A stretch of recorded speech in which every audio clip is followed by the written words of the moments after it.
তাওবাতান নাসুহা। একনিষ্ঠ তওবা, একনিষ্ঠ তওবা।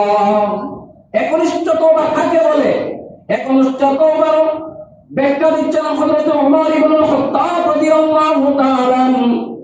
একনিষ্ঠ তওবার ব্যাখ্যা দিচ্ছেন, বলতেছেন যে একনিষ্ঠ তওবা হলো তাওবাতান নাসুহা, হলো এমন ভাবে গুনাহ থেকে ফিরে চলে আসা, এমন ভাবে গুনাহ থেকে ফিরে চলে আসা, কামা লা ইয়াউদুল লাবানু ফিদ দারঈ, যেভাবে স্তন থেকে দুধ বের করে আসার পরে, স্তন থেকে দুধকে বের করে আনার পরে জীবনের মধ্যে অসম্ভব হয় দুধটি স্তনের মধ্যে ফিরে যাওয়া, ওই রকম গুনাহ থেকে এমন ভাবে বের হয়ে চলে আসতে হবে কিয়ামত পর্যন্ত ওই গুনার দিকে আর ফিরে যাবে না বলে শপথ করতে হবে।